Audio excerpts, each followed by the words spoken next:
increasing over its domain or it is decreasing over its domain. Selenam. True. You're right.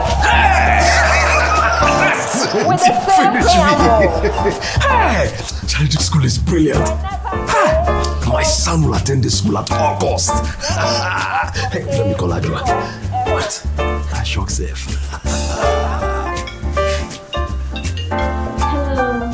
Adwa, listen.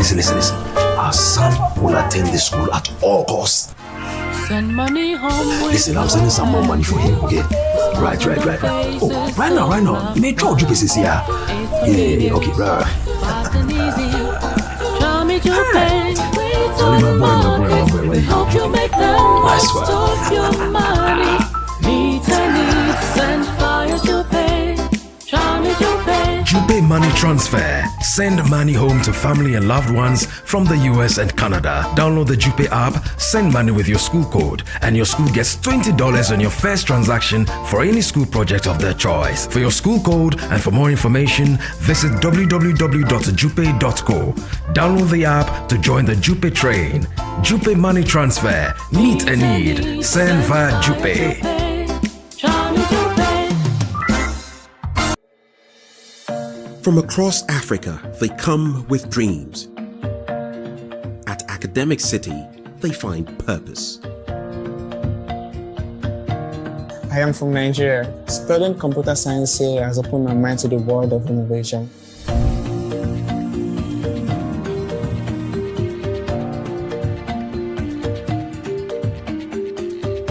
As a parent, seeing my daughter thrive at ACT gives me peace of mind. ACT didn't just teach me skills, it gave me the confidence to lead change. A world-class faculty, hands-on learning, a campus that inspires bold thinking. Join a community building Africa's future today.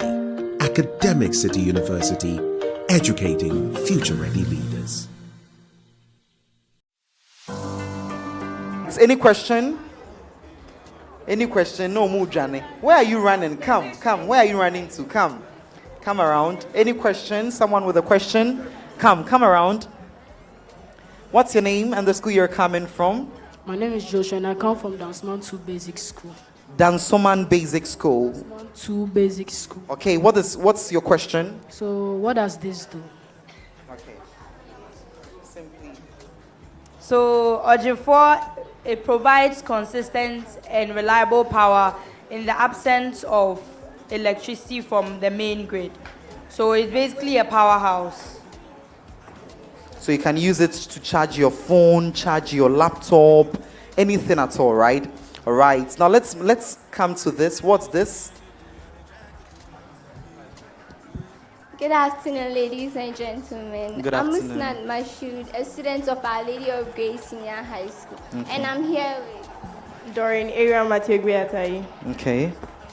Daniel Careful. Okay. So what you see basically here is a measles filtration kit. So you may all wonder what inspired the word measles. Measles in Japanese means purity, water, or life. So the measles filtration kit comes in 4 compartments. Okay. We have the measles lab filters, the measles mini filtration system, Okay. the measles filter bottles, and the largest of them all, the measles anti-galamsey filtration system. Okay. So the whole filtration system supports a lot of UN Sustainable Development Goals, including Goal 3, promotes good health and well-being by providing clean access to water. Then Goal 4, promotes quality education by educating everyone on the essence of clean water in Ghana. Great. Then Goal 12, it promotes water sanitation and purification. Now, I'm going to pass on the baton to Daniel to take us through the technical aspect of the whole filtration kit. Okay. So firstly, I'm going to talk about the measles lab filters. Okay. The measles lab filters utilizes a hand siphoning in order to pump water. So as like the water is pumped, the dirty water is in this compartment and the clean water will be pumped into this. So inside the siphon, it's packed with cartridge paper. So as you use your hands to pump it, you are forcing the dirty water through the tiny pores inside the cartridge trays. So as you can see, clean water, yeah. Please appreciate. So this is the contaminated water. Yes. And we are using this particular machine to purify the water. Yes. Am I right? Yes. Okay. Please, can we see? Okay. So what she's demonstrating here is that this machine she's holding is purifying this contaminated water. So this is the contaminated water and this is the purified water. Let's put our hands together for them. That's right. Any other thing? So we have these things here. What's that? So like these are parts of the Mizu mini filter. Okay. So like this is the tiny pebbles and gravels that form a compartment in this Mizu mini filter. Okay. So if you look at the Mizu mini filter, it's practically a natural filter. Okay. It consists of gravel, fine, coarse sand, charcoal, and cotton. The gravel remove large size particles. The fine and coarse sand, they remove medium size particles. Then the charcoal removes scent, odor, and microbacteria. And the Okay. filter will remove the small size particles. So this is like a natural process. Yes. Okay. Please come closer and appreciate.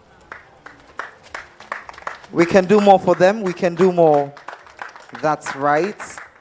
Now let's go to the bottles. So this is the Mizu filter bottle. Okay. As my colleagues already said, it's built for students like you and I. Okay. So like the Mizu filter bottle, it comes in three kinds. This one is like, it's packed with cartridge in the syringe here. It's packed with cartridge. And also inside there's a built-in compartment filled with charcoal, gravel, and sand. So if you look inside, you see it. And like you first scoop the water through the bottle, and then you turn it upside down, then you drink it from the straw. Okay. So is this water drinkable? Can we drink? Yes. After it's been purified, Yes. you can drink, Yes. no matter how contaminated the water is. It won't be contaminated. So like after it's purified, it won't be contaminated. But like if you put it here and it's like the contaminated water, you can drink it. Yes. You mean the water here is very, very contaminated, It's- but after the purification, you can drink it. Yes. One more time. Let's put our hands together for them. Thank you very much. It's our Lady of Grace. Now, what of this particular system? So this is the Mizu Anti-Calamity Community Filter. Okay. So it utilizes pumps, Okay. water pumps, and like built-in compartment filled of charcoal, gravel, filter paper. So like the dirty water is poured in here. Right. So what's it doing? So like when you pour the water inside, you see inside the Mizu,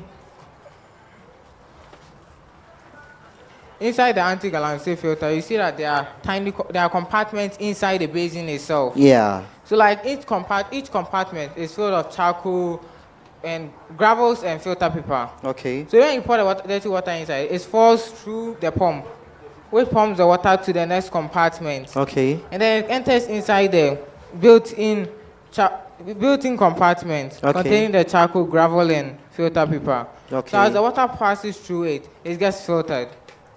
So the final one here is the clean water, the Yes. purified one. Okay, please, did we see that? Are we okay? Any question? Are we okay? All right, then let's appreciate them one more time. Great.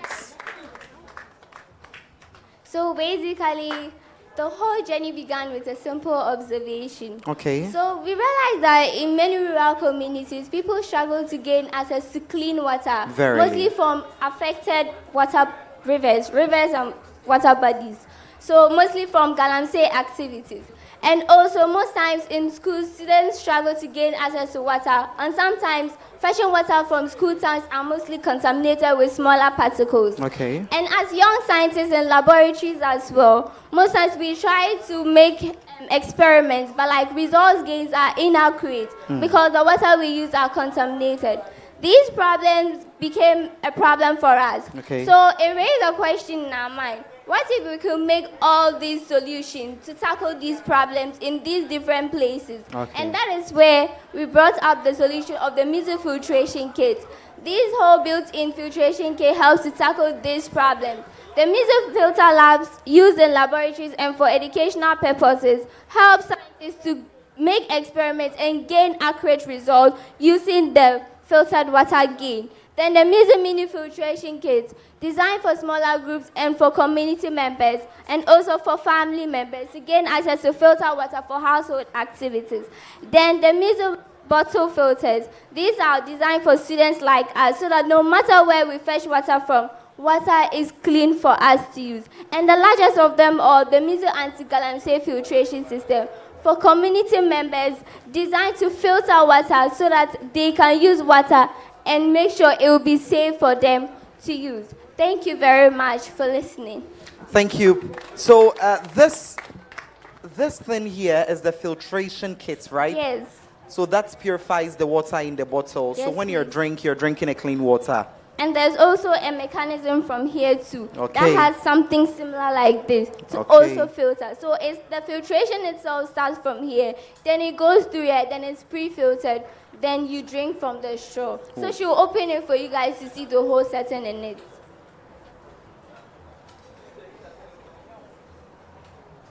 Okay, So so you I can see see the a cotton, then activated carbon layer, then smaller pebbles found all in Okay. it. All right. Thank you very much, Our Lady of Grace. Please, let's put our hands together for them. Thank you very much. We are moving on to the very next school. Let me remind you, this is the Sci-Tech Fair 2025. And of course, day 2 of our exhibition. We are coming to our next institution here. Okay, so you mention your name and you tell us what you have for us. Hello everyone, this is St. Peter's Mission School. Okay. Today, my name is Fatima Abubakar. Okay, and Fatima. Today, I'm here to present on the project we built. Okay. This is called the 3D printed solar powered hydroponic system. Okay. Hydro for water, then ponics. What's its function? So the hydroponic system enables plants to grow without the use of soil. What? It helps plants grow without the use of soil. How does it work? So in Ghana, right, Okay. a lot of farmers struggle with making produce because of lack of fertile land. Yeah. So we designed this to help solve that problem. So how it works is that we have water infused with nutrients, Okay. such as the macronutrients and micronutrients, Okay. the NPK, nitrogen, phosphorus, and potassium. It's infused in the water. And we have a pump inside with a pipe. So the water gets pumped into the pipe and up. Please, can we see? It gets Okay. pumped, and through these little holes, the water pours into like the cotton. Yes, for it to grow. So I know that each and every soil has a kind of nutrients it gives the plants. Is this particular system able to provide all the nutrients the plants would need? Yes. Verily. Yes. Okay. And it depends on solar energy, right? Yes. In the absence of a solar energy, what would happen? So the solar charges the batteries. And another fact about our project is that during the day we can use the sun, but during the night we use blue LED lights for the Okay. plants to grow. Okay. So this According- particular system also provides lights? Yes, for the plants to grow. So it Okay. serves as like a form of light for it to grow, photosynthesis. Okay. All right. Please, any question? Someone with a question to them. Do we understand everything? Are we okay? Then let's put our hands together for them. Thank you very much. That's St. Peter's Mission Schools. Thank you very much. We are moving on to Legon Presec. Today they said they are going to fry egg with this particular system. Well, I don't know how they will do that. You don't know. we would hand over the microphone to them to introduce themselves and take us through how this particular system would work. It's quite confusing, but very, very interesting as well. Okay, so what are your names? Kindly mention your names to us, and then you take us through what you really have for us. Hello, my name is Pinto Ishmael. Okay. And I'm from PC Global. Ishmael. I'm AC Michael. Okay, Michael. My name is Onoha Divine Lutana. Divine.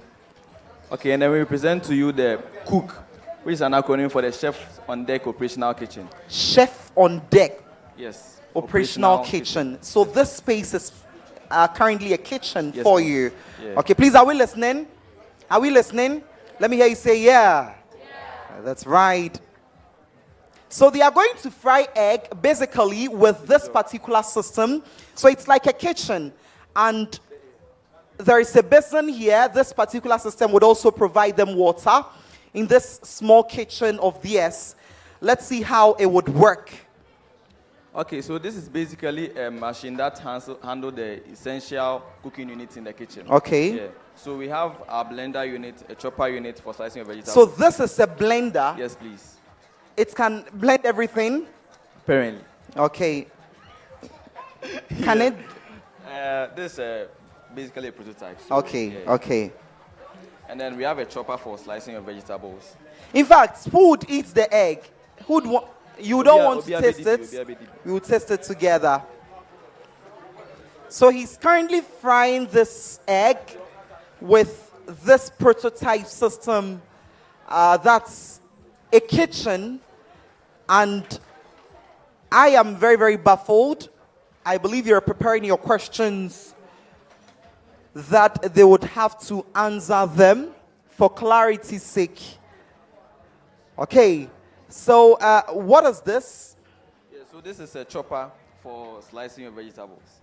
And then most of the units here can be controlled with your phone. Okay. You have a website here. So is there any vegetable that we can use this? Yeah, we are not provided with one. Okay. So we just brought the eggs for the heating side. So aside frying, can it boil something? The same thing can Yes, please. boil? It's basically a normal stove. Whatever you can use a stove to do, this one you can do it. Okay. So what is this one too? Yeah, this is a solar charge controller. It's solar powered. Yeah. The unit, this unit, the chopper and then the sink, they are all solar powered. It is only the heater that is. So I know that it's advised. We've been advised that we shouldn't use phones while cooking. And here is the case: this particular system can charge a phone, and you can even operate the machine with a phone. What measures have been put together to ensure safety for cooks who would use this particular machine? Okay. Charging your phone whilst cooking is a problem because we normally use gas stoves. Okay. But then with the electric heaters, you can use your phones around them. It's safe. Oh, okay. Okay. Yeah. So for the electric cookers, Yes, you can. please. Okay. Yes, All right. So any other thing that we would have to know? Okay, so we also have the AI-powered chef assistant that will help you to prepare whatever food you want to prepare. And how does that one work? So,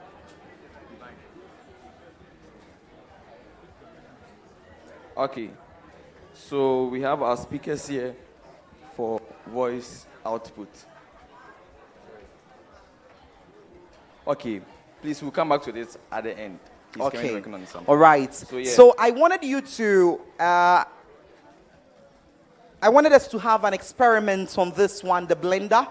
But since we have nothing to blend, we would go and come back and then see how it works, okay? Okay. All right, let's put our hands together for them. We can do more. We can do more for them. Yeah, that's Legon Presec, Cook Chefs on Deck Operational Kitchen. So how would this cost the ordinary Ghanaian to purchase? Yeah, let's say I own a restaurant. I want to do some small restaurant, some small kitchen.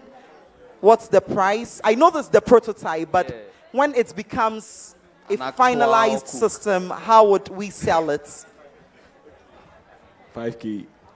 5,000 Ghana cedis? Yes, please. Okay. It's an electric stove actually, and it can do everything. There's a blender inside. This can work perfectly. There is a basin that would provide you water. Okay, so No bin? For now. No bin for now. Yes, please. All right. Thank you very much, Legon Presec. Please, let's put our hands together for them one more time. We can do more. Thank you very much. Those standing, please. The egg is already finished. Come, let's go to the next side. We would intentionally come to them for them to fry more eggs for us with the cook chefs on deck operational kitchen. Currently, we are here, and this is Obuasi Sci-Tech, that is Obuasi Senior High Technical School.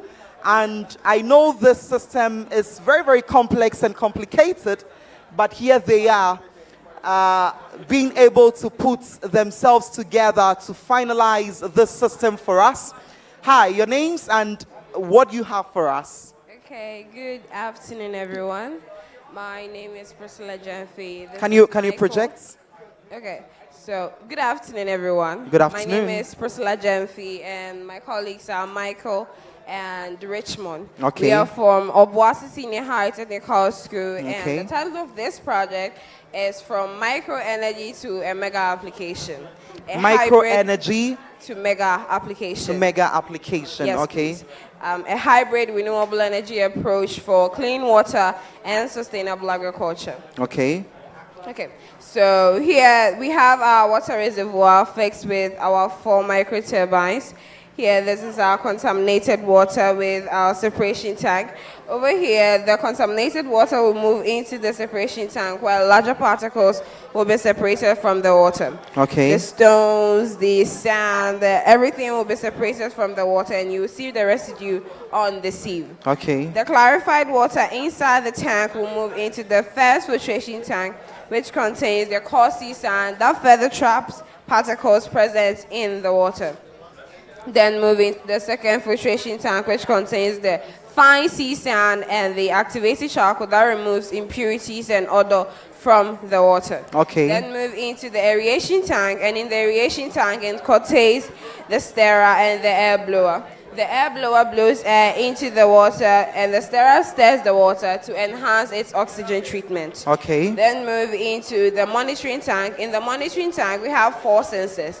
We have the pH sensor, the turbidity sensor, the ultrasonic sensor, and the flow rate sensor. Which one is the PA sensor? Which one is the turbidity sensor? Okay, that is the blue one is the pH sensor. Okay. That And one is the other- PA sensor. Yes, please. And which one is the turbidity sensor? The turbidity sensor is the other one. Okay. And the ultra. The ultrasonic sensor, that is the ultrasonic Okay. sensor, and that's the flow rate sensor. Okay. The pH sensor and turbidity sensor senses or measures the quality of the water. And Okay. if they're in acceptable limits, they'll be pumped for domestic use.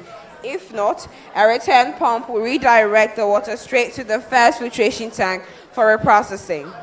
So in a case where this monitoring tank finds some particles here, it would redirect the water Yes, to the please. first filtration tank For to follow the processing. process again. Again. That's fantastic. Let's appreciate them one more time. And also, Great. we've added the voice control to the system. Okay. With the voice control, well, we added the voice control for people that are not able to speak. And those who are able to speak too, it goes for them. With the voice control, you can use the voice control to command the system into starting its operation. Richmond, please start the operation. Start operation. As you can see, by using his voice, he commanded the system to start with its operation. Okay. That's fantastic. See the water moving from the contaminated water, moving from the first separation tank, and the water would then move from the separation tank to the first filtration tank, and it would now come to the second filtration tank. You could see that even before it reaches the aeration tank, it's clean, and it would now come to the monitoring tank. And when the monitoring tank detects some particles, it would redirect the water to the first filtration tank to be For filtered. reprocessing. Okay. And after the system has been successfully tested, this is the system test. So after the system has been successfully tested, it will display on the LCD screen on the control panel, system test successful. Okay.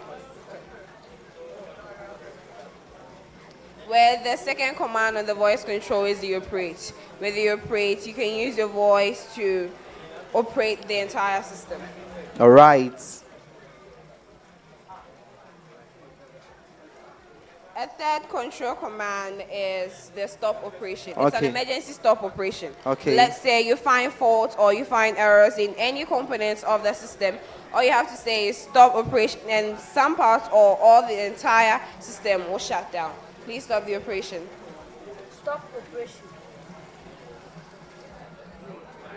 Also, Please, let's put our hands together for them. Great. Also, you can use the voice control to start or stop any part of the component. So let's say the purification process is ongoing and maybe you want to stop the separation tank. All you have to say is stop separation tank. Let's say you want to stop the aeration tank or the stirrer. All you have to say is stop that component. Please stop any part, start any part of the component. Just 10 on 10 on motor 1.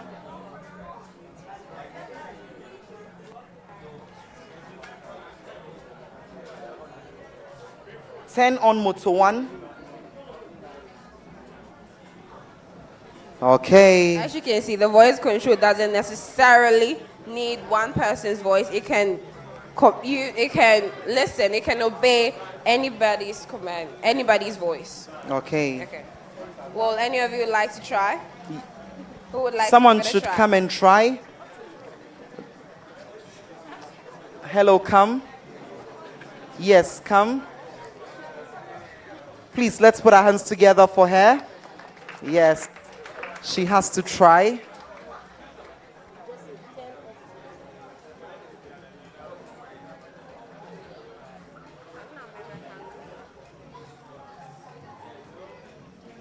Turn off motor 1. Can you speak a bit louder for the system to hear?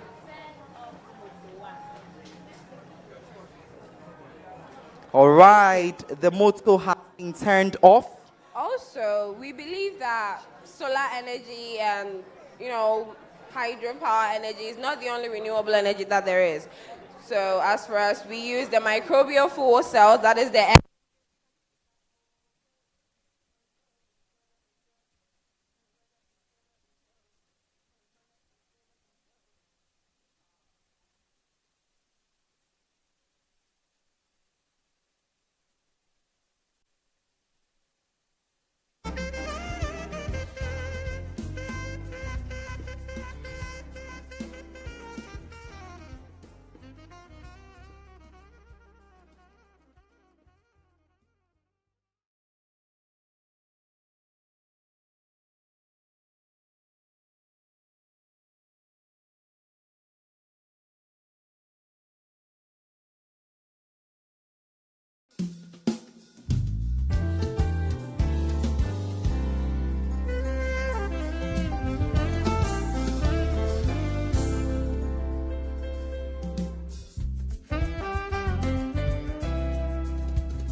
Okay, so we believe that solar energy, wind energy, those are not the only renewable energy that there is. So instead of using them, we use microbial fuel cells. Okay. With the microbial fuel cells, there are some microbes in the mud. And we gather them, we grill them, and they turn organic matter into electrical energy. Okay. We also use the microturbines. With the microturbines, they generate electrical energy when water flows through them. All right. We also have the manual control With the manual mode, you can see some buttons on the control panel. When you press on the first button, that is a system test, the entire system will start to test itself to make sure that there are no problems or errors associated with the system. And if it has been successfully tested, it will display on the LCD screen. And with the second button is the operate. Just like the voice control, when you press on the operate, the entire system will start with this operation. And the last button is the stop operation, emergency stop operation. When you press on that button, the entire system will shut down. Okay, can we try that?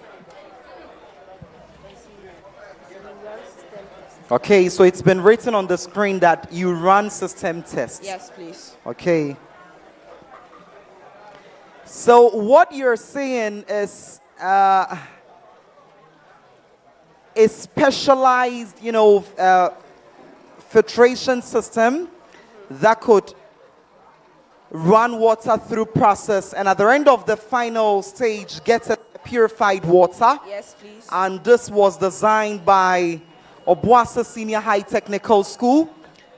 Okay, it's been written here again that system tests successfully. Now we have first MFC layer, second MFC layer, and third MFC layer. Can you take us through that one too? Okay, so with the MFC layers, like I said before, we don't use solar energy to power the system. We use the microbial fuel cells. Oh, okay. Over here, we have our 3 layers. That is the first layer, the second layer, and the third layer.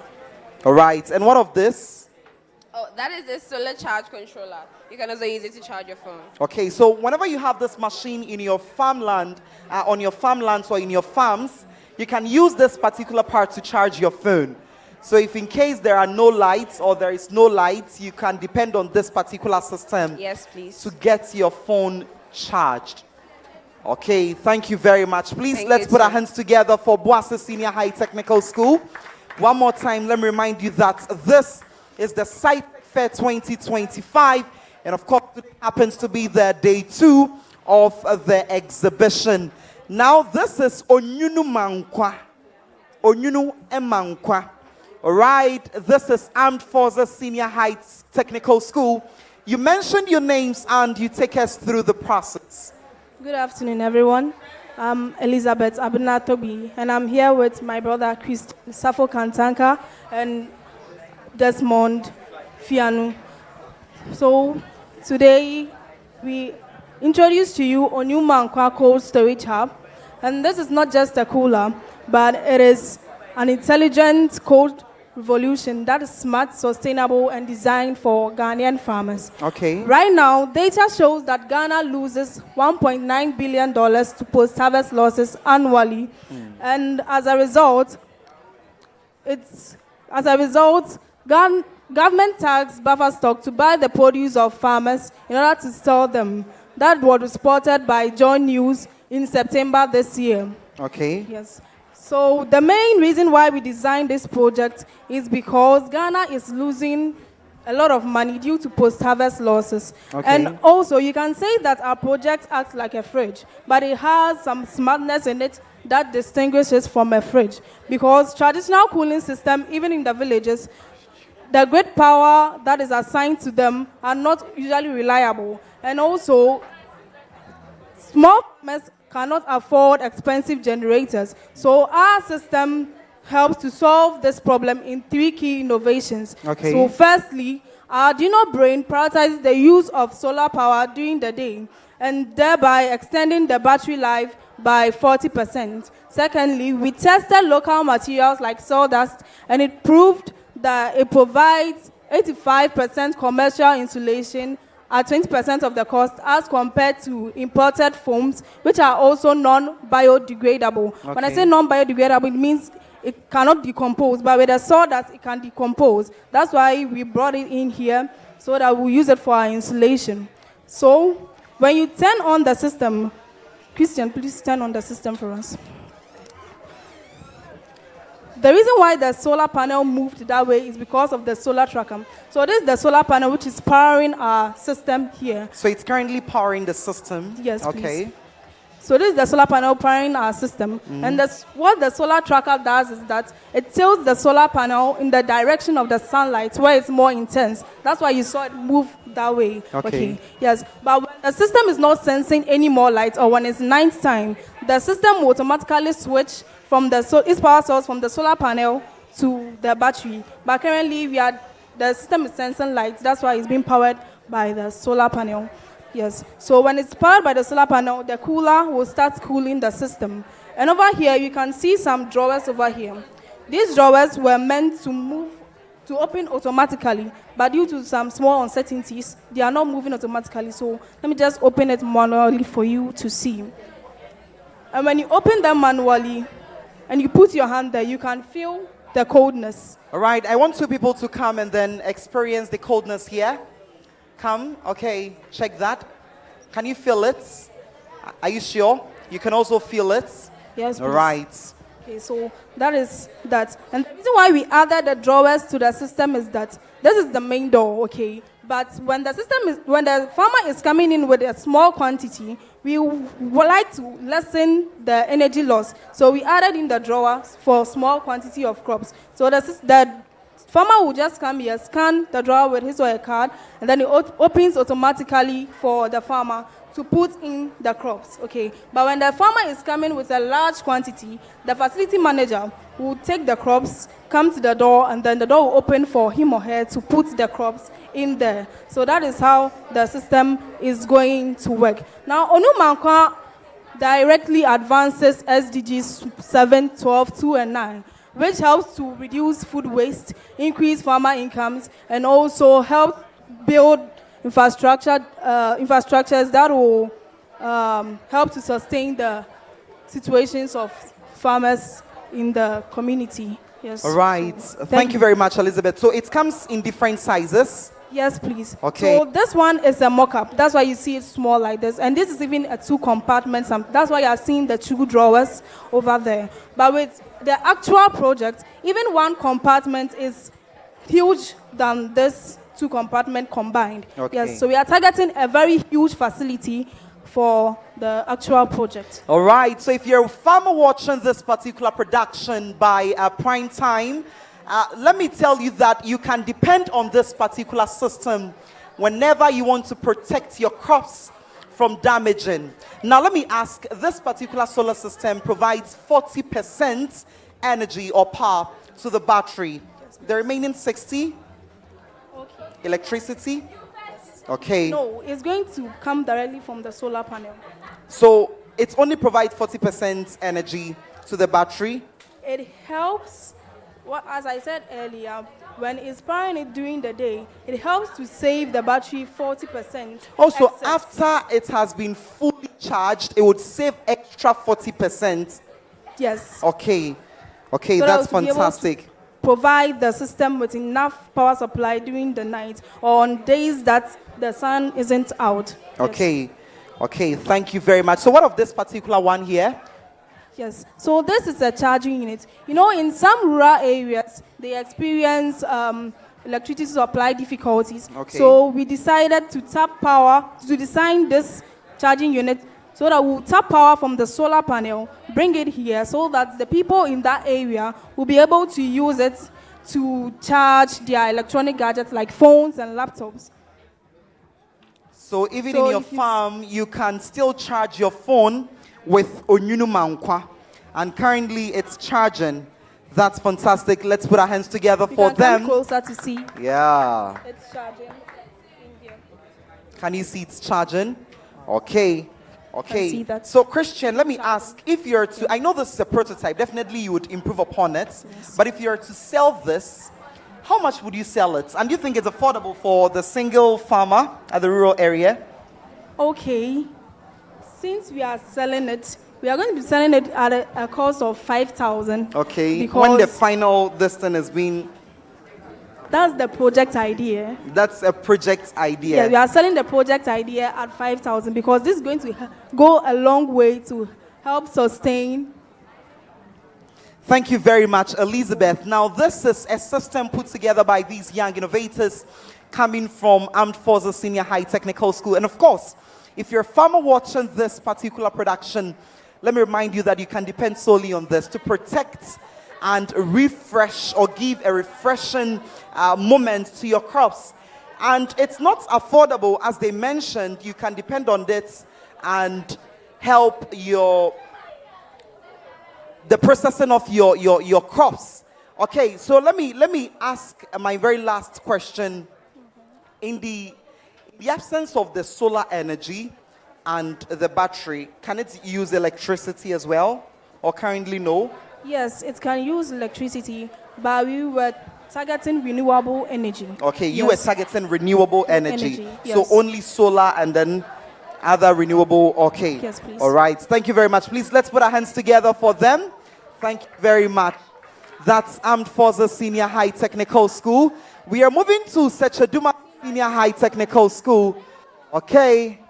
So you mentioned your names and you take us through what you have for us. I'm Merek Timare and I'm here with my teammates. I'm Williams Nana Sapon. Champion Henry Chineboa. Okay, what do you have for us? Improper waste disposal has been a big problem in Ghana. Okay. And also these waste they often overflow, creating bad smells and health risks. And also, most smart systems like this normally use electricity or internet to work. Okay. But our own here uses solar energy, which powers all the sensors to do all the work.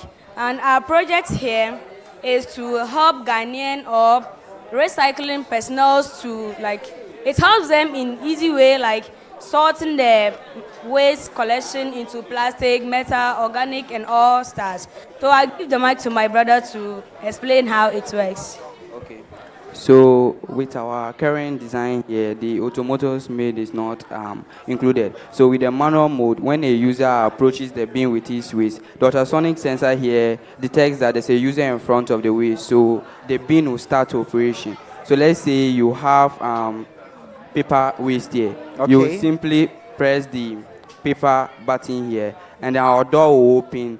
And then when the door opens, it will take some time. Then our GM motor will rotate to the correct internal bin, and you drop your waste into it. On our LCD display here, you can see that when I press the button here, the LCD display will display the type of waste I dropped in and the number of waste in which I dropped inside. You can come and see. So it can record all those things. I want to put in this. Okay, so I want him to connect the battery. So right now you can see that the system is in sleep mode because it hasn't detected any user in front of. So you come in front. I should come in front. Okay, so as you can see on our LCD display, the system has detected that there's a user in front of the bin. So there is paper. So you press the paper button. So you open, then you drop. All right. So that would keep only papers. Not only for that internal bin, it will keep only paper. Another one for then plastics. We'll have another one for plastic, metal, and organic waste. That's right. Please, even before we move on to the next one, let's put our hands together for them for putting this together. So it depends only on solar power. Solar power. Yes, please. Okay. Any other thing? Can you take us through the wiring system at the back there? Okay. So our microcontroller, we use an Arduino Uno here. Okay. And then we have our motor driver, which drives the GM motor. And Okay. the GM motor is what moves the internal chambers here. Okay. We have our servo motor, which opens the door. And then this servo motor operates based on the commands in which you gave it. So let's say I've coded it that the servo motor should open at an angle of 90 degrees when the user approaches the bin. The servo motor opens the door at that angle. And then we also have our lithium-ion battery here. This is a lithium-ion battery. Currently, we haven't connected a lithium-ion battery yet because of the absence of the charge controller. So what the lithium-ion battery does is that it receives the power from the solar panel. So the lithium-ion battery is charged. So during the night time, you don't need to rely on the solar panel because you will not have the presence of the sunlight. So that's the our internal. I can see a power bank here. Yes, please. What's the function in there? Okay, so this one powers the microcontroller. Okay. This one gives 5 volt power to the microcontroller, which powers our LCDs. All right. Thank you very much, Sechodumasi Senior High Technical School, for putting the smart bin together. In fact, waste management is very, very dire, and we must put it into consideration. Thank you very much, Sechodumasi Senior High School. Now, coming all the way from the from the central region, Cape Coast, this is Ghana National College. You mentioned your names to us. Okay, I go by the name Enim Lady. I am Benjamin Janey. Edward Boateng. Okay. I am Ofori Herbert. Rejoice Youngson. I'm Lawrence Botry. All right, so what do you have for us? Okay, here we have a solar-powered IoT air quality sensor. Okay. My team and I realized that most people die through air pollution. Okay. So we decided on creating an air quality sensor which would sense smoke or gases and alert the owner. So this is how our system works.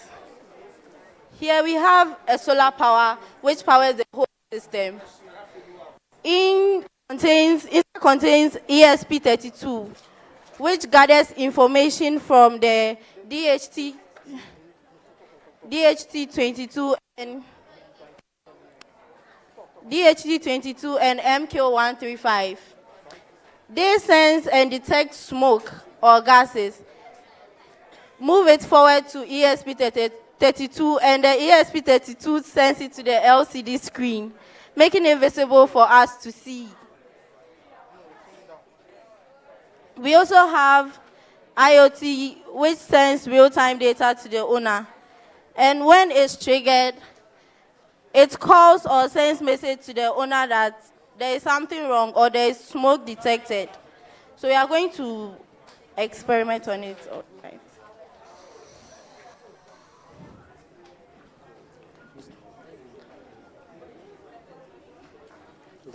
Please come this side. Here, that side.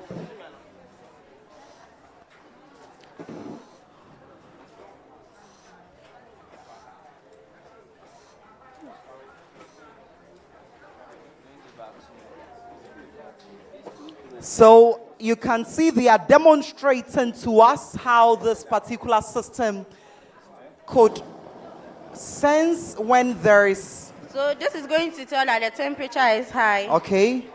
Yes. It's just one. Bring it up. Temperature too high, it's calling. So whenever the temperature is high and there is danger, it would call for you to... Okay. And it has a relay. So the temperature is high. The relay has been triggered to on the fan. These wires can be connected to your ventilation center at home. Maybe when you are not at home, you have fans or machines that can work out when there is smoke or temperature, like high temperature. You connect it and it works out, even when you are not around. All right, so can you fold this when the person wants to enter into a car, something like that? Oh, okay. So when the temperature goes down or reduces by negative 0.5 degrees, the relay automatically turns off.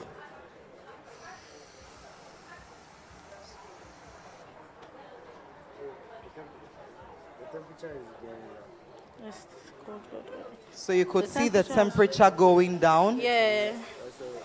From 38, it just moved to 37, Of the 36.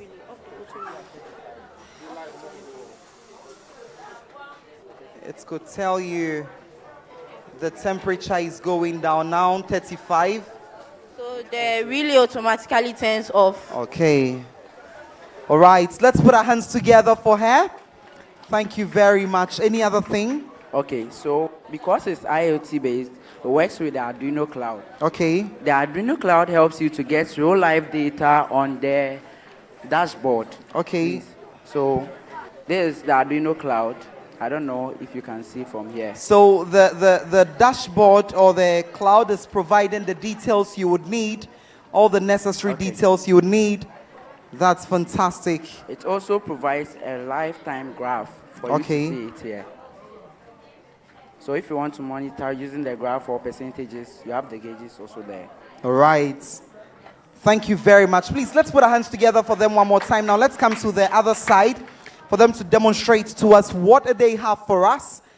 So this is a solar-powered smart white cane. Okay. And since our school is an inclusive school, we have visually impaired students in our school. Okay. And we are also close to the Cape Coast School of Deaf and Blind. Okay. So we decided to create this innovation. So we have an ultrasonic sensor here, which detects the obstacle, then sends the signal to an Arduino Nano in this focus box. So it processes the data and sends the feedback to the buzzer and the vibration motor in the handle. Okay. So the buzzer will give the audio feedback and the vibration motor will vibrate the handle. Okay. It also has a GPS navigation. Okay. Which gives the location in case the person is missing. So with the programming, you add your relative's number so that in case the person is missing, you send a message to the relative or the caretaker. So the message has the location of where the person is. And it also has a SIM 800L model, which helps the user to call in case the user is missing. Any other thing? So, I am Ofori Herbert, and I'm here to take you through how our smart cane works. Okay. So, our smart cane has two systems. That's the obstacle detection system and the emergency SOS system. Okay. So, with the obstacle detection system, when there is an obstacle in front of the user, the cane right here will beep. She mentioned that. I want you to take me through this, the emergency SOS system. So the emergency SOS system, it comprises of a GPS tracker, and your 7M GPS tracker, a SIM 800L, a speaker, and a microphone. So does it mean that the GPS tracker would let both the person the number is calling know where he is or where she is? Yes. Okay. Yes. So whenever there is a first press, it sends this one. An SMS to the destination or the caretaker. Okay. And it presses the second time. It starts calling the caretaker. Okay, so I'm about to demonstrate that. Okay. So this particular system here, that's this cane, when you're using it and you find yourself in a place that goes against your comfortability, it can automatically call the caretaker and your GP address would directly go to him or her to know where you are. Okay? Can you demonstrate that for us to see? I'm about to give the first press to send the SMS. I've pressed it the first time.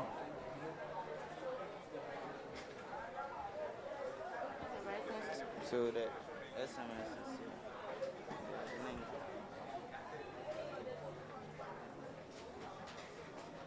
so the location of the person.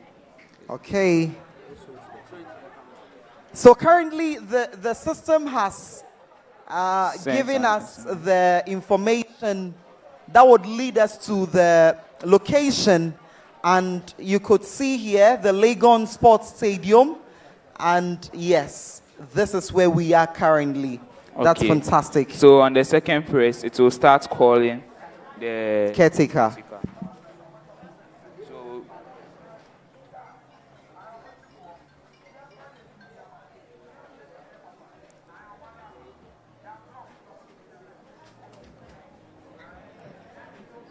yeah, I've pressed. So we are trying to have an experiment where this solar-powered smart white cane would call the caretaker for the caretaker to be aware of where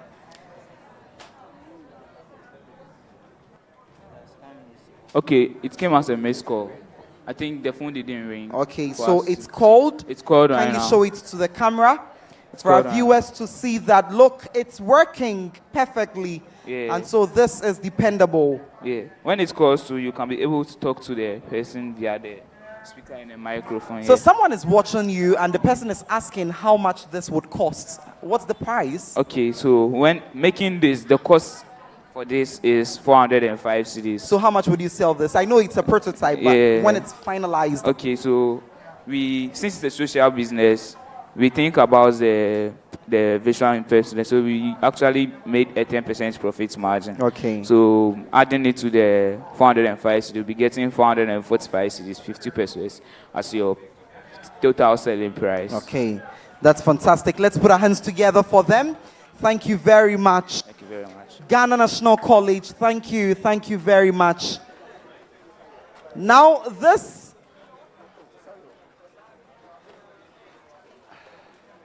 okay, so this is the MNB school.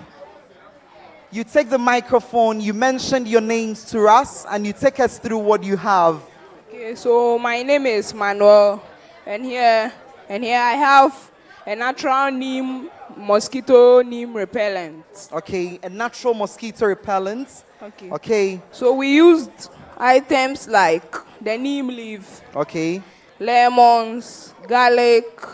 Yeah, that's all. We also used alcohol. Okay. So the neem leaves have some chemicals known as azadirachtin and then nimbin, which have strong mosquito repelling properties. Okay. So to make a neem repellent, you have to fetch 2 handfuls of the washed neem into a saucepan Okay. and then boil it for 10 minutes. Okay. When it's ready, you slice the lemons and then squeeze the juice into the solution. And Okay. also boil it for 5 minutes. And then do the same for the garlic. You peel 3 cloves of garlic and then mash them and then add it to the solution and then boil it for 5 minutes. So the total boiling time is 20 minutes. After that, you realize that it will be hot, so you leave it down for it to cool for some time. Then your result will be something like this. Okay. And how is the scent like? You know, a mosquito repellent comes with a scent. How is this one like? If you've had a smell of neem before, you have that scent. Okay. So you can try and see whether you can smell it.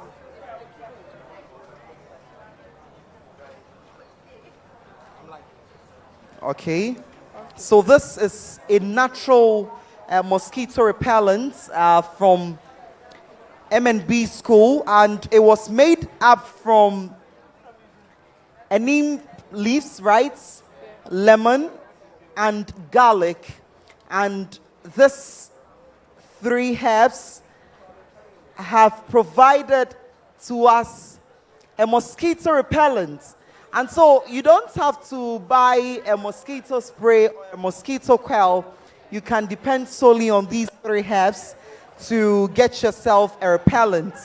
That's a natural one. That's fantastic. So how does the alcohol comes in? The alcohol. So because it's natural, it might spoil. Okay. So we use the alcohol to preserve it. So you pour 2 to 3 teaspoons of the alcohol into it to preserve it. Okay. So to use it, you either spray it on your skin or spray it around where the mosquitoes are, and then they'll be Wouldn't driven the away. alcohol cause any reaction on your skin when you... No, that is if you have any skin infection. Okay. Yeah. Okay, thank you very much. Thank you. Please, let's put our hands together for him. That's right. We are moving on to the next person. Please, What do you have for us? Please, my name is Gabriel Tiabuaji. Gabriel. And then today I'm here to present on cold processing soup. Okay, cold processing soup. So we use items like the sodium hydroxide pellets. Okay. And then we also use water. So first of all, we measured 42.2 ml of the sodium hydroxide. Okay. And then we dissolve it in water of 255 ml. Okay. So when you dissolve it in the water, it produces heat, which is known as exothermic reaction. Okay. So this heat might be between 35 to 40 degrees Celsius. Okay. After that, you take your oil and then you warm it from 35 degrees Celsius to 40 degrees Celsius. Okay. So after warming your oil, you pour the lye solution into the oil and then you mix thoroughly, which will form something like this. Okay. So something like this, and then you make thoroughly. So after mixing thoroughly, you mix it for 1 to 2 hours, and then it becomes like a custard, Okay. which is known as trace. So this custard becomes thick, and then you take your mold.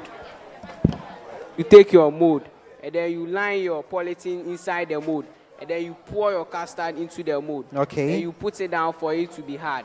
So when it becomes hard, you leave it for about 4 to 6 weeks for the soap to cure before it can be used for bathing and then washing. Okay. Is it very, very soapy? Yeah. Very, very soapy? After 4 to 6 weeks. Okay. So this is a soap. What do we use the oil here for? So we use it when preparing the soap. We warmed it for 35 degrees Celsius to 40 degrees Celsius. Right after that, and then we poured our lye solution into the oil. And then we mixed thoroughly. All right, that's fantastic. Thank you very much. Please. So how much? Okay, so you can even do this and sell. Yeah. And even make profits from that. Let's put our hands together for him as well. Thank you very much. We are moving on to, so that's it. Okay, thank you very much. Let's put our hands together for them. That was the MNB school. These young innovators used lemon, garlic, and neem leaves to produce a natural mosquito repellent. And of course, they used the same process here. In this case, they used a sodium hydroxide pellets to prepare a soap. And the process is not complicated. It's not confusing. You can try this at your homes.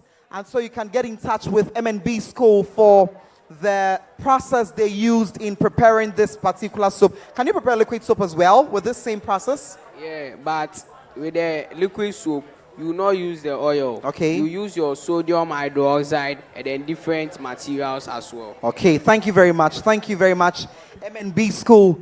Now we are moving on to High Speed School.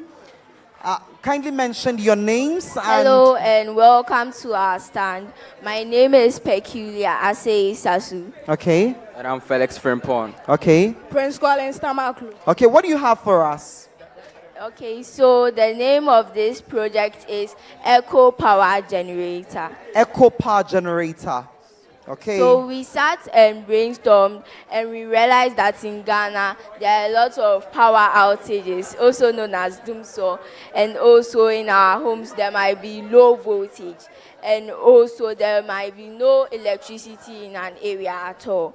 So this project, the aim of this project is to use less power or energy to generate more power. Okay. So this project is based on solar energy, and you can use other sources of energy for this project, but ours is based on solar energy.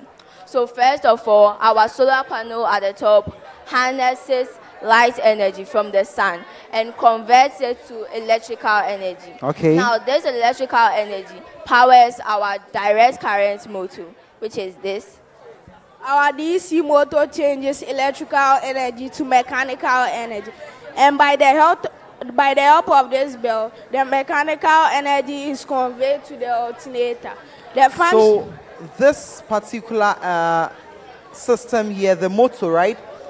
It's now turns to mechanical energy. Yes. And does what again? And by the help of this belt, the mechanical energy is conveyed to the alternator. Okay. The function of the alternator is to change mechanical energy to electrical energy, which then powers our charger. The function of the charger is to regulate the voltage and the current. Okay. It also charges our battery. It makes sure the battery receives the required voltage, which is 12 volts. And also, the charger makes sure the right amount of voltage is going into our battery, because not any amount of voltage can go into this battery. Okay. Our battery then powers our inverter. The inverter is made up of two components, the transformer and the inverter board. The inverter converts the DC voltage to AC voltage, which powers our AC units and our load over here. So in preparing this, you would need at least 3 switch, 1 to charge and 1 to the motor. You would need 1 for the on-in it and 1 for off-in it. And you would need an inverter. You would need a motor, right? An alternator, a battery, and what again? The solar plant, and what again? What's the name of this particular systems? This is the charger, and this is the inverter board. Okay. All right. So how does the battery come in? So the battery stores the voltage.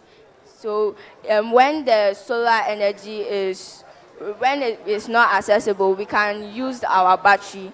That the battery stores the power or the voltage.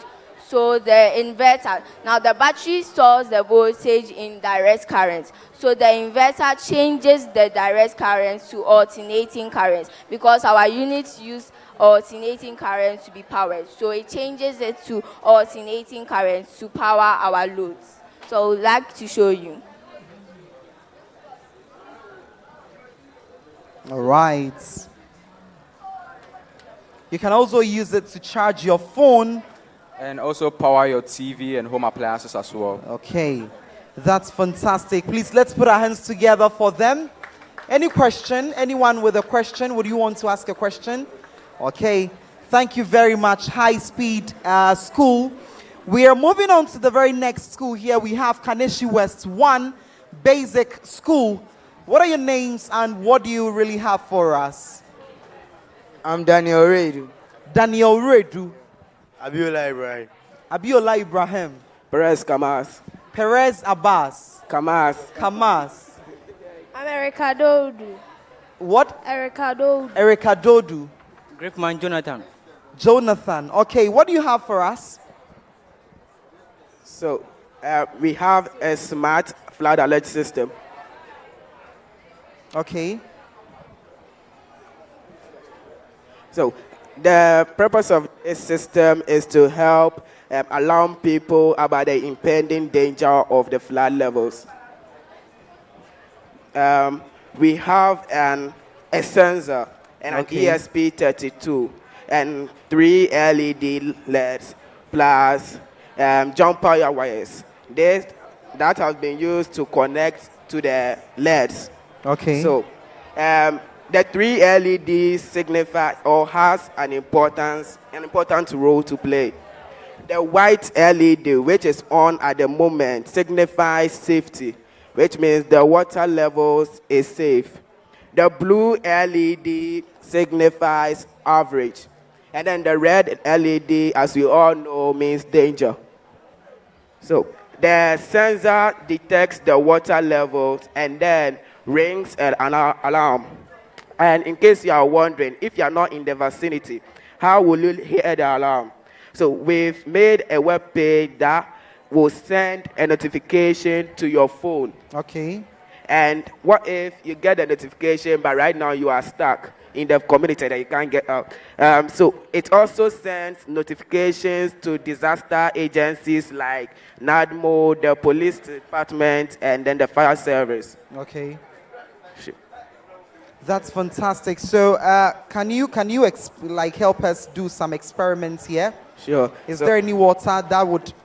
Yes, please. Okay. My friend is making the connections here while this one will be pouring the water for the demonstration. So we are coming to pour the water here, and this particular system would let us know that, in fact, there is danger. And whilst you get to know there is danger, you've been alerted to leave the premises of where you are, right? So it's to detect flood, prompt you that, in fact, flood is on its way coming. And this particular system would again send a notification or a message to agencies like NADMO, the Ghana Police Service, and the fire service as well. Yes. Okay. So is the system ready now? So is there Yes, any please. lights that, okay, so what can you kindly tell us about these lights? The white light is to signify safety. So the water levels is not at a dangerous level yet. Okay. While the blue light is average. Or it can destroy some of your properties but can't kill you. And then the red light is danger. But it can destroy both properties and at the same time take your life. So in a case where it's raining heavily, there is no flood, but it's raining heavily, where would the lights be? Yeah, the light, we've made it like, so it refreshes. So since it's raining, it will be doing a beep, but as long as it floods, it will warn you. Okay. Please, can we try? Yes. Okay.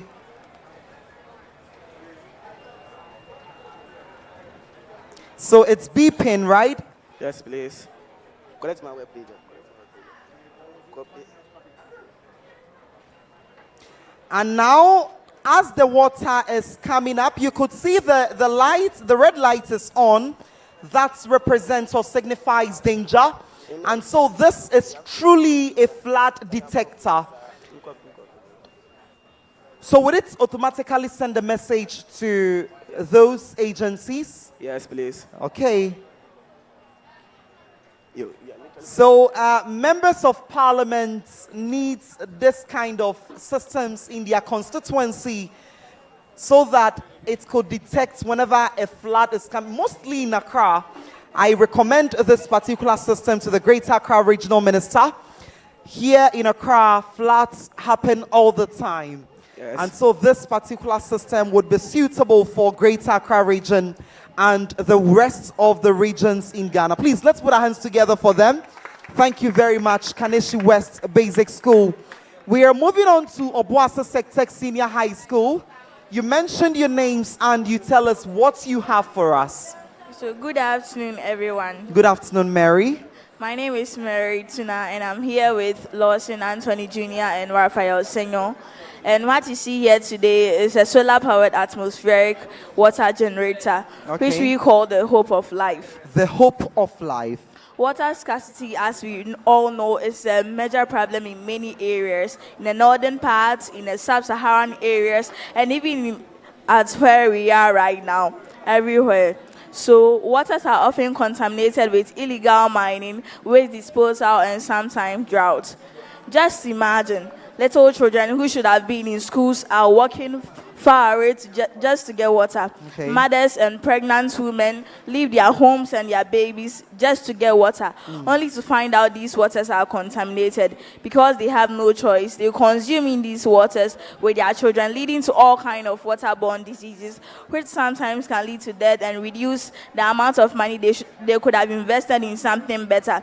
This situation gave us sleepless nights. Students of Obuasi Senior High Technical School, therefore, compel them to make this atmospheric water generator to turn atmospheric air into clean and drinkable water. So this particular system would use air to form water? Yes. Okay. So is it drinkable? It's very drinkable. And how, is there any filtration system inside that would, filtrate the water coming from the air? So this whole system you see here works like this. It first traps atmospheric air, which we call moisture, or humidity, as the science people will say. Okay. So it traps it inside, and in this container we have a semiconductor. That's when current hits on it, it heats one part and then cools one part. So the air that enters will meet with the cold air to condense it into ice, and then the ice will also meet with the warm air to melt it into water droplets. So the water droplets will form on the surface where it is filtered with a filter to purify the water for it to be drinkable and clean for people.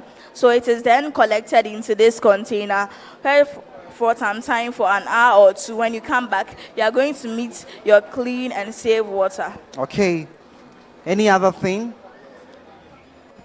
So our system is having an LED indicators and LCD indicators. Okay. And also have the ultrasonic sensor, which is going to detect the amount of water going through there to prevent overflowing of the water. Okay. And we have done a temperature sensor here, which records the atmospheric weather conditions outside the environment, and there's one also inside, which also checks the temperature inside the container. Okay. Yeah. And also have the LED indicators here, which also give us the real-time feedback of the whole system, of which is displayed here. The LCD indicate this here. Okay. All right. So I can see a power bank here. What is its function? And please, the power bank is when the sun does not shine again, and so we can't quit the system. Since it is something that is vital, water is vital, we can't quit the system. So the solar panel, as the sun is scorching on this right now, is charging the power bank. So in any situation where there's no sunlight, the power bank will power the system. All right. Let's put our hands together for them. Thank you very much, Obuasi Senior High Technical School. Thank you. We are moving on to the very next institution. Yes, let me remind you that this is the Sci-Tech Fair 2025, day 2 of our exhibition. And you could see that so many institutions are here to exhibit their systems, their projects, and their renewable energy systems. Now, this is Unity Junior High School. Kindly mention your names and take us through what you have for us. I'm Leslie Della with my friend. I am Hafsata Kwe. Okay. I am Abdul Rashid Amit Salia. Okay. We have a smart dustbin here. It's automatic. It opens when you want to dump something inside and closes after dumping it inside. And we made this thing for personal hygiene. We made this thing for hygiene purposes, okay, and also to reduce contamination and promote hygiene in our communities. Okay. So how does it work? It opens. So it detects the hand. Okay. So I want it to close. Try to put this in. That's your handkerchief. I want you to pour the water on the ground. Try to put this in. Come here. Okay, so let me see the wiring system. Okay, so take us through the wiring system. So this right here you see is the Arduino Uno. Which one? The black one. Okay. The ultrasonic sensor. This is the ultrasonic sensor that could detect your hand when you want to put something inside. And this is the battery. Okay. The servo motor. Okay. And the bread. Okay. Breadboard. Okay. And jumping wires. Okay. So I'll tell you the function. The Arduino Uno is like the brain. Okay. It's the brain of this particular system. Yes. Okay. And the ultrasonic sensor is a sensor that detects if there is something. So okay. Detect it. And this is the battery, the powerhouse, and the servo motor, which is the reason why it opens. So it moves so that the lid can open.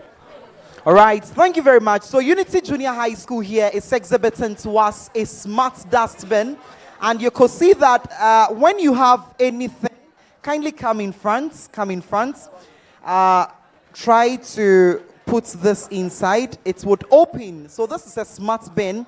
And it's being exhibited by Unity Junior High School. In fact, let's put our hands together for them. And they are also here at the Sci-Tech Fair 2025. Thank you very much. We are moving on to the very next school here. We have Kotobabi 13 Junior High School. And this particular institution would also tell us your names and take us through what you have for us. Okay, my name is Abubakar. My name is Darlene. I'm also Regan. Today we have for you here an earthquake detector and a rain detector. So I'm going to begin with the rain detector. due to climate change now, we don't know which month and when it will rain. And now in December, we had a rain recent, Okay. which is abnormal. Okay. So we did this for the cocoa farmers and farmers who dry crops they produce. Okay. So this will detect the rain and alert them to make the next move before the rain destroys their Okay. crops they dry. So I'm going to like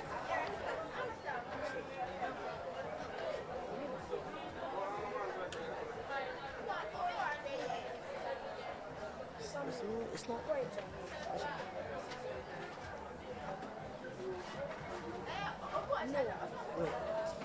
Do it then. You know what to do.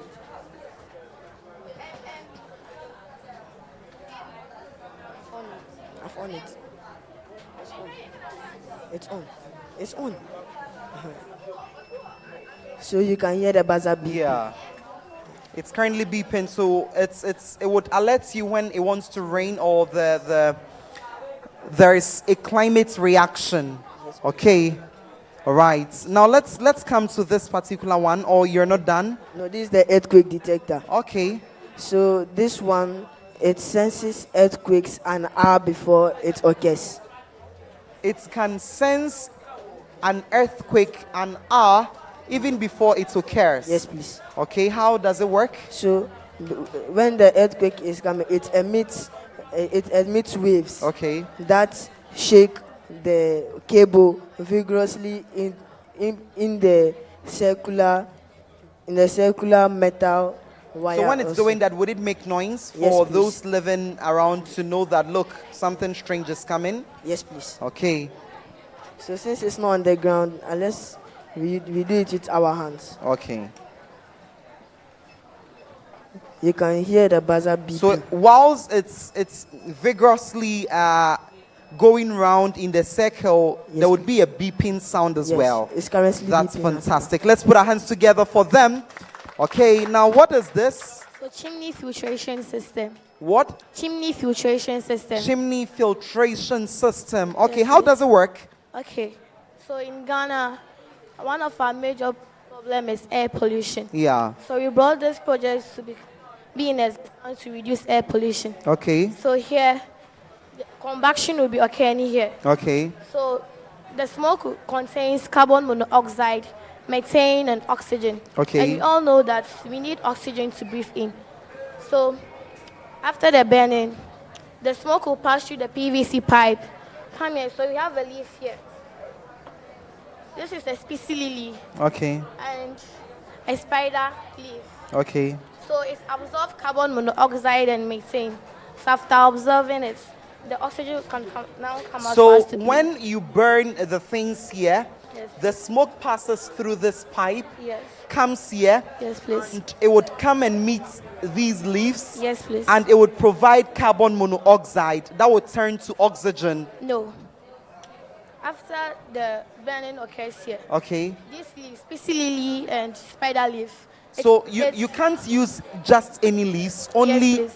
the spider leaves and this one. Yes. Okay. It absorbs carbon monoxide and methane. Okay. So after absorbing it, the oxygen will now come out for us to breathe in. So the leaves would absorb the carbon monoxide from the smoke. Yes, please. Okay, and then turn to oxygen. Yes. That's fantastic.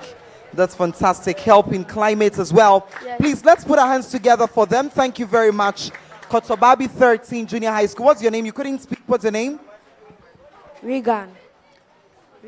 Reagan. Okay. Thank you very much. Let's put our hands together for them one more time.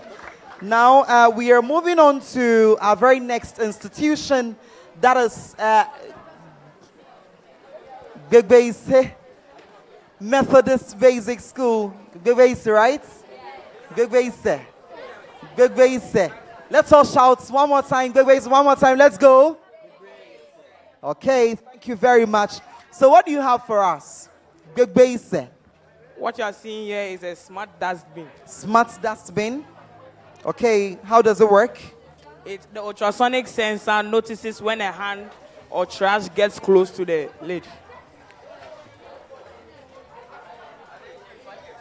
Okay, And how is the wiring system like?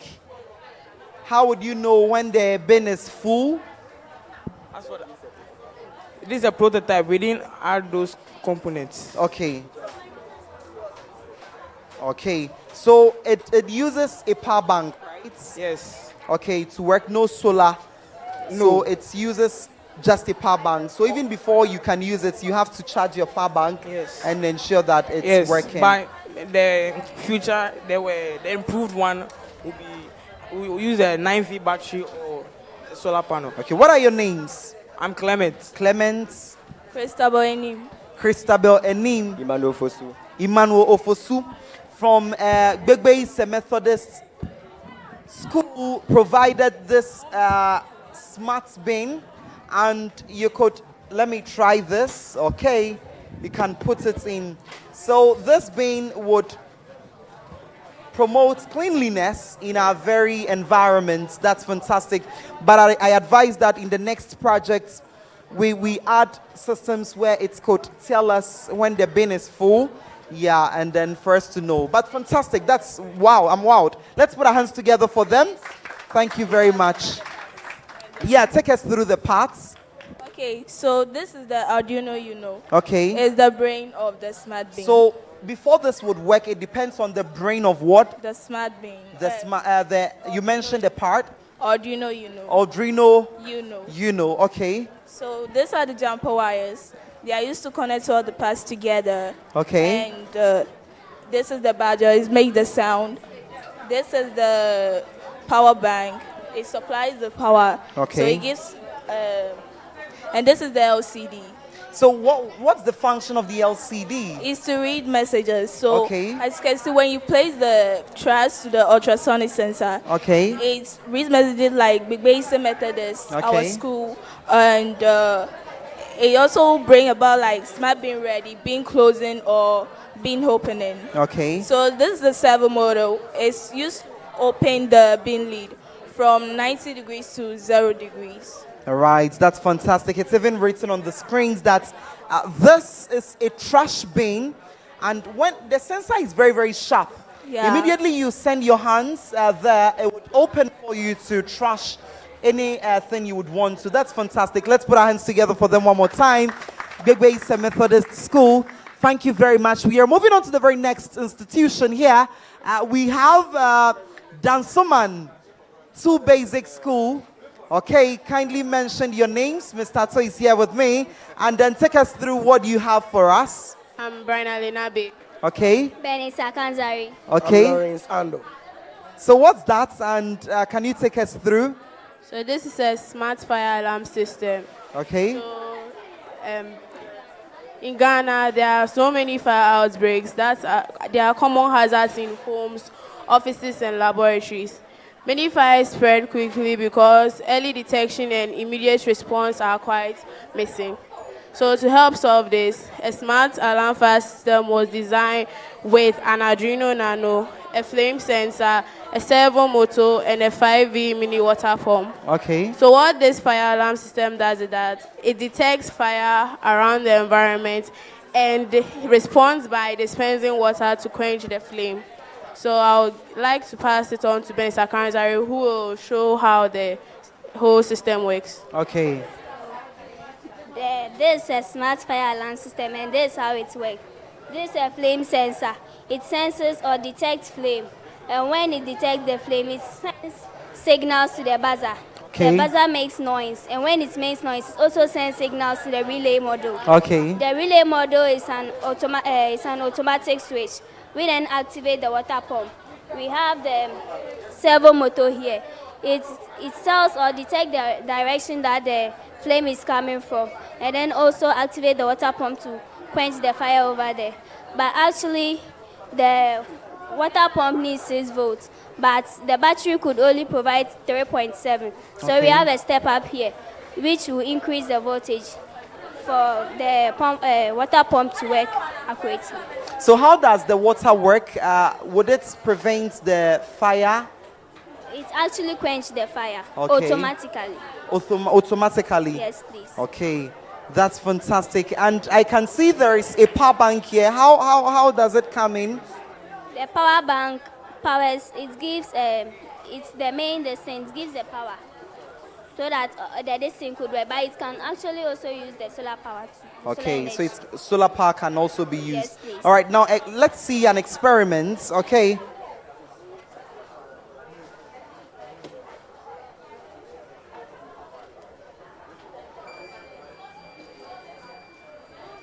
That's fantastic. Thank you. So what you're seeing on your screens, you're watching these young innovators demonstrating to us how this particular prototype system would signal you that, look, there is fire coming, so leave the premises or where you find yourself. So various homes, corporate institutions can even get this particular kind of system when it's being finalized to signal them whenever there is fire outbreak. All right, thank you very much. Okay, the water can quench the fire. Thank you very much, Dansoman 2A and B Basic School. Thank you very much. We are moving on to the very next institution, and here we have the Wager Presby Junior High School.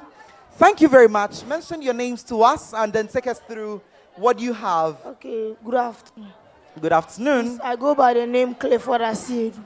Clifford, okay. I'm Francis Ewa Plange. Francis. Frimpong Kelvin and I say. Frimpong Kelvin. Divine Jonathan. What? Divine Jonathan. Eva Jonathan. Divine Jonathan. All right, now let me give the microphone back to you. What do you have for us? I can see a water dispenser. How does it work? Okay, please. It's made up of wood. Okay. A container which Okay. contains the water. Okay. And a pumping machine. Where is the container? It's inside. It's inside. Okay. And a pumping machine which pumps the water through the pipe Okay. and brings the water out. Okay. So can you come and try for me to see?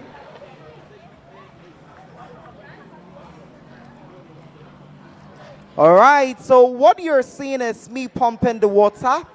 And so I'm fetching some water. Is it drinkable? Can you drink? You can't drink. Then what would we use this water for? Or you can drink? You can drink, but this one is a prototype. Okay, okay. And it's made from recycled material. Okay, that's fantastic. Thank you very much. This is water dispenser. Thank you. There is a light here. What is the function? Come, there is a light here. What's the function? Please, the function of the LED here shows that the water would come or it won't. So what are the colors? Red? Please, it's blue. Just blue. So when the blue is on, it shows that it would come, and when it's off or it's not coming, the water is not flowing. All right, thank you very much. And what's this? This trash bin, right? Yes. How does it work? Automated smart dustbin. It's an automated smart dustbin. How does it work? Equipped with sensors, various Okay. sensors such as the ultrasonic sensor and Okay. the IR sensor. Hmm. So the function of the ultrasonic sensor is to detect the presence of the human being. Okay. So as you walk closer to the dustbin, it sends the signals to the Arduino Nano, which Okay. allows the servo motor to automatically open the lid. Okay. So and within a space of 4 seconds, it closes the lid. That's fantastic. And And also- it's made up of a box. That's a smart dustbin. That's fantastic. And the sensor is very, very sharp as well. And it also has the IR sensor, Okay. which is set to a predefined level. Okay. So as the trash, we keep dumping trash into it. Okay. The IR sensor detects the fill level of the trash, indicating that it is full. So to alert the buzzer to beep, telling people around that the trash is being, and it also sends SMS to waste management companies to come and dispose the trash. All right. Thank you very much. Well, if you're watching, this is the Sci-Tech Fair 2025. And of course, my name is Titus Osudako, live here at the University of Ghana Sports Stadium. We are having the second day and the second day of the exhibition, and the exhibition as well. After this exhibition, we'd have the closing plenary where we would announce the winners of the Sci-Tech Innovation Challenge. Now, let me remind you, these young innovators have put together several prototype systems that work awesomely. This is a carbon absorber. How does it work? So assuming this is our factory producing on large masses, Okay. emitting fumes that are toxic to our environment. Mm. You have a chimney connected to the filter, So as the factory is emitting the fumes, Okay. the chimney connects it to the filter, which absorbs the carbon compounds in the polluted air. Okay. So it traps the carbon compounds in the air and allows the oxygen to come out, which is not harmful for the environment. So the air that comes out is not harmful for the environment. So we can feel safe around the air that comes out from it. Please. All right. Is it oxygen? Yes, please. That's fantastic. And so there is an air cooler here as well. How does it work? Please. It's a 3-in-1 air cooler. Okay. Contains a LED and a power bank and air conditions. Okay. So now, when I on it,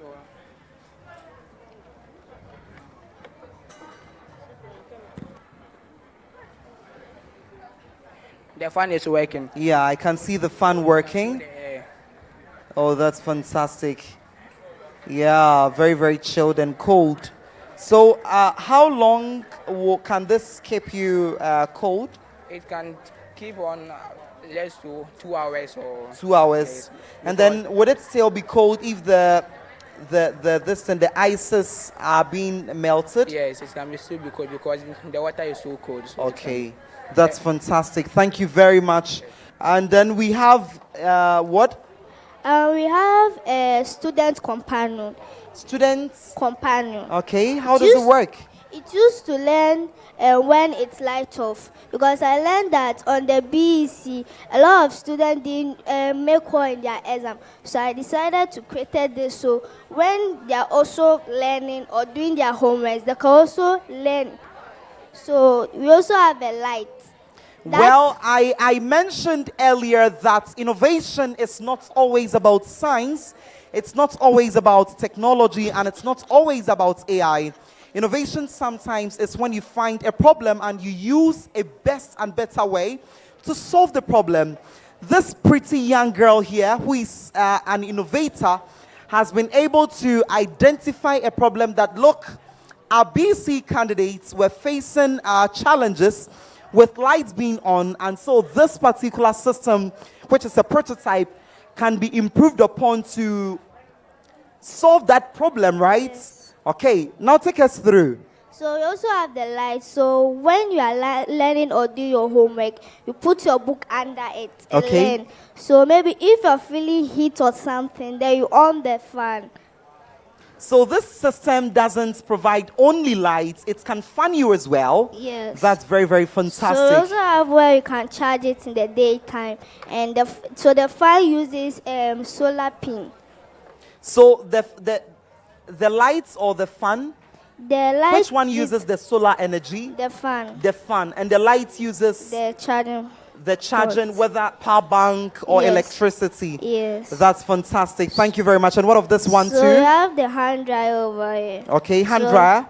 So I just suggested that I've been seeing a lot of tissue on the floor because people don't know where to dry their hands. So they always dump the tissue on the floor and wet their dress because they are cleaning their hands. So I decided to create the hand dryer so they can also dry their hand. So as you can see, there's a light over here. Okay. So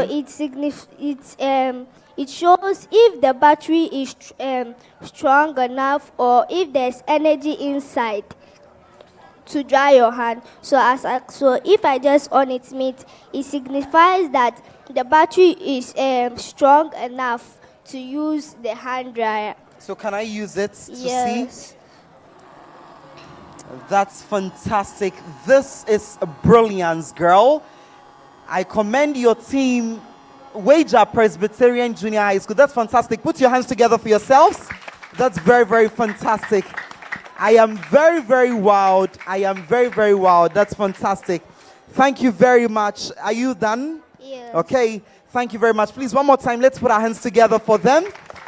That's Wager Presbyterian Junior High School. That's fantastic. I'm very, very impressed with this water dispenser, the smart dustbin, the carbon absorber, the air cooler, the smart lights provider and fan, and the hand dryer. I'm very, very impressed, and I believe the one watching is impressed as well. So look, you're a very smart girl. You've been able to work with your team to provide this, I want you to look on the screen and tell the government what you want and what you want the government to do for you to better these projects. Tell the government something. I want the government to create more things for the society, because this is not the only thing we can also do for the society. So I want, maybe if the government come and take I and my groups, so we can create more things, or other groups, so we can create more things for the society, because it's not only the Americans and the white people who is going to do more things for their own country. We also have to support and also do something for our own country. So that is what I also say. Let's put our hands together for her. Thank you very much. That's fantastic. That's fantastic. You heard her right. That's the Wager Presbyterian Junior High School speaking to you. And you know, according to her, the black man is capable of managing his own affairs. And so if they get the support from the government, various stakeholders, various CSOs, they can do more things. They can do astronomical things. That's fantastic. I am wowed. Now, this is a different institution. You mentioned your school. You mentioned your names as well. And you tell us what you have for us. I can see a smart irrigation system here, but I would want you to take us through. But before that, mention your name, your school, and then you pass on the microphone for them to mention their names as well. Hello, so good afternoon. Good afternoon. My name is Lisa Maria Japon, and we are all here to represent the Daylight International School. Okay. My name is Kweku Ameni. Kweku Amenin. Jesse Ajekum. Jesse Ajekum and Akosia Eisi. Akosia Eisi. What do you have for us? What does the smart irrigation system do? So this is our project, the Smart Irrigation System. Okay. It was designed purposely to help farmers with large plots of land to easily water their plants and improve their plant health, and also conserve water. This is because farmers mostly water their plants by guesswork. So when they water their plants, it's either they overwater their plants or they underwater their plants. So we created this smart irrigation system to ensure that the plant is provided with enough water, not less than it needs and not more than it needs. Right. So as we all know, agriculture is one of the most important factors in our country and around the world. Okay. However, one challenge that most farmers face is efficient water management. So most farmers water their crops based on guesswork. Okay. That's either they overwater their plants or supply their plants with less amounts of water. So our system here is it automatically or consistently monitors the water levels of the soil and supplies the soil with sufficient water whenever it's needed. So our friend here will take us through the components of All right, Jesse, take us through the rest. So we have a soil moisture sensor. Okay. So the soil moisture sensor senses the water level of the soil. Okay. So if the water level of the soil is low, it sends a signal to the Arduino Nano through the relay. So the relay receives the signals from the soil moisture sensor to the Arduino Nano. Then we have our battery here. So our battery provides energy for the water pump only. It's a 3.7 volts battery. Then we have the converter. So the converter converts the 3.7 volts in the battery to 5 volts battery to help to power all the components of the smart irrigation system.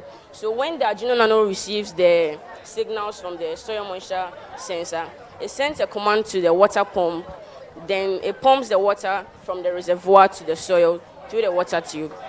Right, Akosia. So I would like to expatiate more on the moisture sensor. Okay. So the moisture sensor is the key component in our whole project. Okay. Without it, the irrigation system will not work at all. Okay. So this moisture sensor is made up of a capacitive sensor and a resistive sensor. Okay. The main work of it is to sense when the soil has a water moisture less than 40 degrees. Okay. It's to send the message to the relay to power the pump to give it water.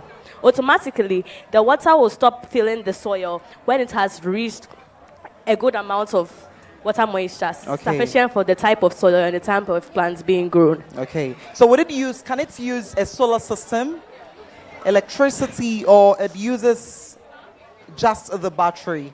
So, if we are given the right resources, we'd like to advance our project. Okay. It won't rely on the power bank or any laptop or any battery anymore, because it's going to be used in vast areas like the northern region where there's lack of water and a lot of sun. So, because there's a lot of sun and lack of water, it will use solar energy, and the sun will power the irrigation system to give water to the soil. So does it mean that this particular system would be situated or would be positioned on the farmland? So this is just a model. Okay. But in the future, we are going to have bigger moisture sensors placed under the water, because there's also groundwater that provides plants with nutrients. So this moisture sensor will sense the level of groundwater, water above the soil and rainwater before it provides water to the soil, only if it's sufficient or necessary. Well, yesterday was Farmers' Day, and we heard the Deputy Agriculture Minister, the Honorable John Dumelo, mentioned that this time around they are going to introduce the best student farmer, best youth farmer, and I think these youth are doing so well when it comes to farming innovation. And so kindly tell them something. In the next few months, next projects, how do you plan to improve this smart irrigation system, and what would you need to improve it? Look into the screens and say something. So we would like to be given the resources to make it bigger. Okay. We want to start using it in places where there's lack of rainfall or low water level. Okay. That's the northern areas. It can then come to the eastern and Ashanti areas when we have covered all those areas. We would like to have different eco-friendly sources of energy, such as solar energy in the future, geothermal, hydrological, etc., to help watering for farmers and Ghana as a whole. All right, thank you very much. Now, if you're a farmer and you're watching, this is very, very dependable. Imagine you find it very, very difficult to get access to water for irrigation. And so these students or young innovators from Daylight International School says that, look, you can depend on this particular system. That's a prototype.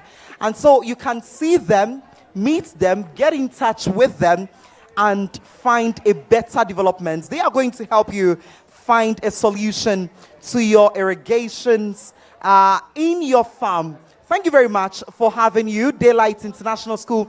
And of course, congratulations to you. Daylight is 10, right? All right, congratulations to you. Thank you very much. Please, let's put our hands together for them. Yeah, Daylight International School, thank you very much. We are moving on to Legon Persec. This is the health port. Yesterday, I came here myself. The guy, Andrew, representing the Presbyterian Secondary School, Legon Persec, he took me through the process, how to get myself medicated, how to check my vitals with this health pot. I'm going to give him the microphone and he's going to do that himself. Andrew, take this. So before I hand over to him, this is a 24/7 pharmacy. So right after passing through all the necessary steps, you would finally come here and this particular health pot would provide you the medication your system needs. All right, Andrew, over to you. What do you have for us? Okay. I know that definitely because of cleanliness, you tell me to check, to be sanitized, all right? Yes, please. I know that. Yesterday you made me do that. Okay, so I'm going to sanitize my hand. What's next? Sanitizing your hand. Okay. You enter the health pot. Okay. So I do that. So after sanitizing your hand, you're made to enter the health pot, and it uses digital skills, so you have to be abreast with technology, right? Yes. Okay, Please. take us through, Andrews. So you'll be met with this dashboard. Okay. This dashboard, we have certain features. We have the accessibility options. Okay. So with the accessibility options, we have voice assistant. Okay. With the voice assistant, let's say you are someone who don't know how to read. We have English, Twi, and French.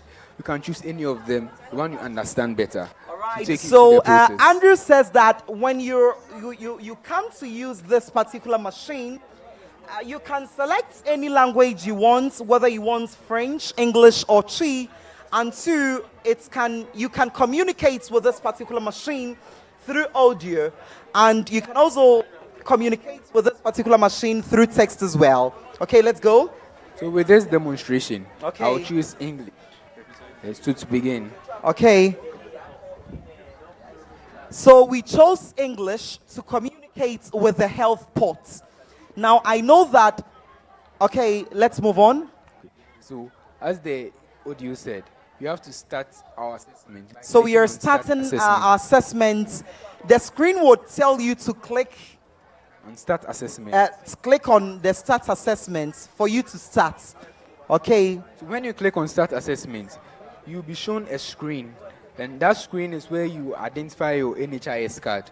So when you click on start assessment inside the health port, the computer or the machine will tell you to show your NHIS card. And so a camera is being provided to show your NHIS card. What's next? So read the instructions. Okay. Place your NHIS card on the camera. Okay. And click on start. Okay. So he showed the NHIS card on the camera and clicked on start. So wait for the card to be analyzed. Okay. The health port is currently analyzing the NHIS card. And mind you, it would provide all the details on the NHIS card. So as you can see, the details have been provided. Yeah. So the name here is Pinto Ishmael. Pinto Ishmael is the other side. Age 18, gender male, provided the NHIS number. So you would have to cross-check when every detail on there is perfect, and then you type on confirm to continue. Okay, let's go. So I click on confirm and continue. Okay. So the screen that will be shown to you next Okay. is where you take your height and weight measurement. Okay. So here, following the instructions. Hold on. Please calm down your horses. Please calm down your horses. Daylight International School, please calm down your horses for us. Thank you. So following the instructions, Okay. you click on start measurement. Okay. You start with the height and weight measurement. So we are starting with the height and weight measurement. So this particular machine could weigh your height and get your weights for you. So as you can see, my height and my weight has been taken. Okay. My height is 167 centimeters. Okay. And my weight is 64.1 kg. And also, it was able to calculate my BMI, which is 23. So how would this machine check the height and weight? Is it whilst you're in front of the camera or from the NHIS card? We have numerous sensors that's embedded in this system. Okay. So we have an ultrasonic sensor up here. Okay. And a weighing scale down here too. So, so there is a machine you're currently standing on that is Yes, currently please. weighing you. Yes. And there is a sensor outside the machine Yes. that would also Take your height. take your height. Okay. Yes. So after my height and my weight has been taken, Okay. move on to the next step. So you click on continue. So when you click on continue, move on to the next stage of the vitals measurement. Okay. So here you'll be asked to put your hand on the SpO2 sensor and also wrap the cuff of the blood pressure on you. Okay. And also sit down. So as I sit, I wrap the cuff around my hand. So he's currently, nurse, kindly join us. You have to, in fact, be a part of this. So he's currently checking his vitals. That's it. And then the machine would provide the information. So I click on start measurement.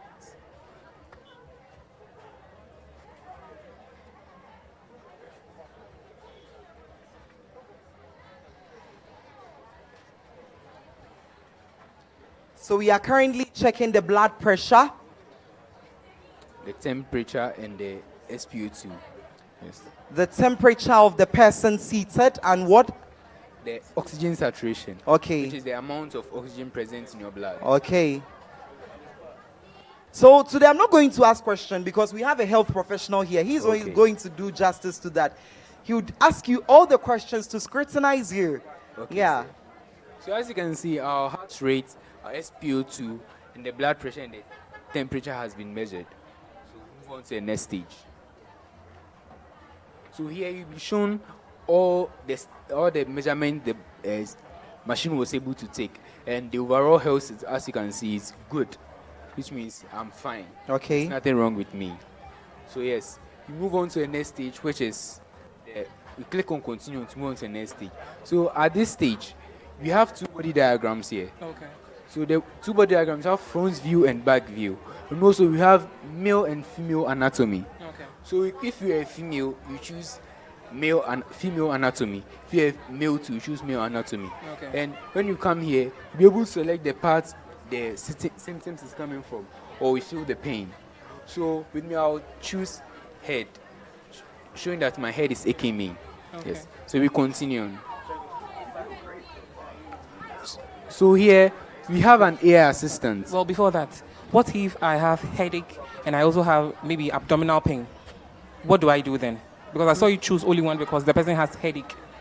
If you have multiple symptoms, you can choose multiple. Okay. Yes. Okay. So here we have an AI assistant here. So with the AI assistant, be able to tell the machine whatever it's wrong with you or what the machine was not able to detect. Mm-hmm. So you click on start to begin the AI assistant. Okay.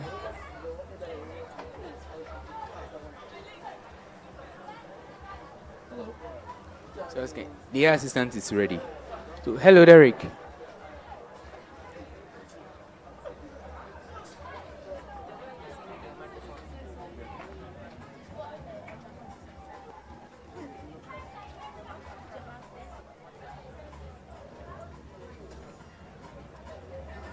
Hello, Derek. So, I think the problem you are facing here is the screen machine was not able to detect my voice. Okay. Because the That's microphone is very far from Okay. us. So we click skip. Okay. I think it's that. But I can see because the machine is responding to what you are saying at the moment. Yes. So you can see that we provided on my NHIS card, you have pin to Ishmael.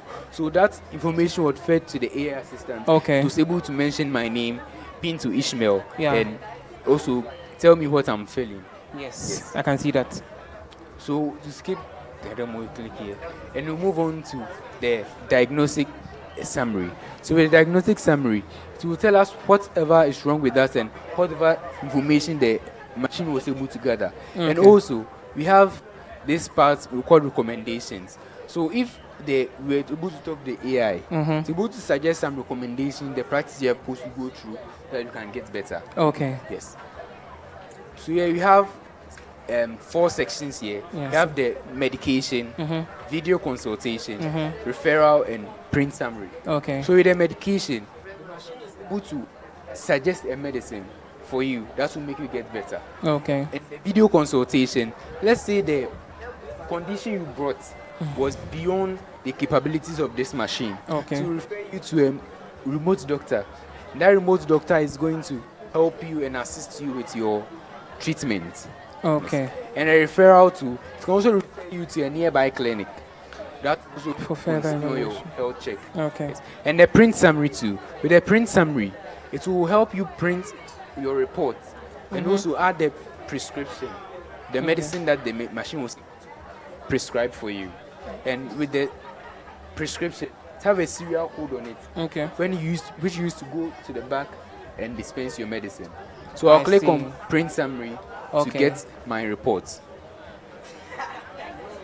So as you can see, my report has been printed using this printer we have here. So I'll Okay. tear it out and go to the health port behind So the pharmacy behind printout you us have and now get it. is exactly what? The medication or? Yes, exactly the medication. So what medication have you been given at the moment? Paracetamol. Okay. Yes. Okay. So I'll give it to my co-colleague. to Your other continue. colleague. Okay. Yes. Let's see that. Yes. So after the diagnosis, as Andrew said, Mhm. it's prescribed the medication for us. Okay. He knows it's a paracetamol because it's the obvious one because he claimed his head was aching him. Yeah, okay. Yes. But when you check on the script, actually, there is no paracetamol on it. This is done so that the person won't self-medicate. Okay. Rather, it provided a serialized 6-digit pin. Okay. When you put that pin into this keypad, it will dispense the medicine it's prescribed for you from our 24-hour pharmacy. I see. Aye. So the pin number was 508960. Okay. So let's put that in. 508960. And as you can see, it is dispensing medicine. I see. So that's it. Yeah. So also dispense this one as well. Okay. Okay. The headache, as you described, could have been caused by malaria. Okay. Yes. Previously, the AI. Oh, okay, so the input he made Yes, please. with what he showed everyone here Yes, please. is what the machine is giving us. Yes, right? please. So the machine is detecting that this person could have malaria, Yes, and it's being caused, and the headache is also being caused by the same malaria. That's why you have the malaria medication and also a paracetamol. Exactly. Oh, okay. I understand that. Right.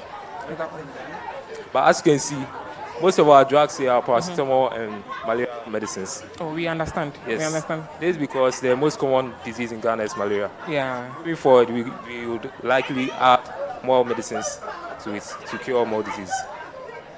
So do you plan to put even fridge to keep medicines like medicines that needs to be in a fridge?